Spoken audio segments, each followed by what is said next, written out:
തെണ്ടികളായിട്ടുള്ള ബിസിനസ്സുകാരാ ഈ കസ്റ്റമറുടെ പുറകെ നടന്ന് തെണ്ടുന്ന. നാണമില്ലയോടെ നിനക്കൊക്കെ? അന്തസ്സായിട്ട് ജീവിക്കണം, തെണ്ടിയല്ല ജീവിക്കണ്ടേ. ആ മര്യാദയ്ക്ക് സർവീസ് കൊടുത്തിട്ട് അവന്റെ പുറകെ കിടക്കുക താങ്ങിക്കൊണ്ട് കാശ് തരാനെന്നും പറഞ്ഞ്.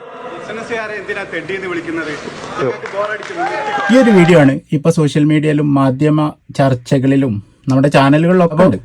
ഇദ്ദേഹം എന്ന് പറയുന്നത് കേരളത്തിൽ കുറച്ച് ആളുകൾ മാത്രം അറിയുന്ന ഒരു അനിൽ ബാലചന്ദ്രനായിരുന്നു. ഇപ്പോൾ അദ്ദേഹത്തിനെ ലോകത്തുള്ള എല്ലാ മലയാളികളും അറിയുന്ന ഒരു അനിൽ ബാലചന്ദ്രനാക്കി നമ്മൾ തീർത്തിരിക്കുകയാണ്. അപ്പൊ ശരിക്കും പറഞ്ഞു കഴിഞ്ഞാൽ നമ്മളാണ് പൊട്ടന്മാർ. ഫ്രീ മാർക്കറ്റിംഗ് ആണ്, ഒരു പൈസ ചെലവും ഇല്ലാതെ. ഇനി അദ്ദേഹത്തിന് ചിലപ്പോൾ കിട്ടണമെന്നുണ്ടെങ്കിൽ 8 ലക്ഷം രൂപ കൊടുക്കും. അദ്ദേഹം തന്നെ പറയുന്നുണ്ട്, ഞാൻ പുണ്യാളനൊന്നല്ല, ഞാൻ അച്ഛന്റെ 10 ലക്ഷം എടുത്തിട്ടാണ് ഞാൻ അത് ചെയ്തത്. അതേപോലെ കുറെ തട്ടിപ്പിന്റെ കഥ ഒക്കെ അദ്ദേഹത്തിന്റെ വീഡിയോ തന്നെ അദ്ദേഹം പറയുന്നുണ്ട്. അപ്പം പുണ്യാളനൊന്നും അല്ലാന്ന് അദ്ദേഹം തന്നെ പ്രൂവ് ചെയ്തിട്ടുണ്ട്. ഒരു 4 ലക്ഷം കൊടുത്ത് അദ്ദേഹത്തിന്റെ കടി കൊണ്ട നമ്മളല്ലേ ശരിക്കും പൊട്ടന്മാര്. അപ്പൊ ഇനിയെന്നെങ്കിലും അദ്ദേഹത്തിന് വേണ്ടിയിട്ടുള്ള ഈ ഫ്രീ മാർക്കറ്റിംഗ് ആരെങ്കിലും ഒക്കെ ചോദിച്ചു തരും. നീയും ഫ്രീ മാർക്കറ്റിംഗ് അല്ലേ ചെയ്തോണ്ടിരിക്കും.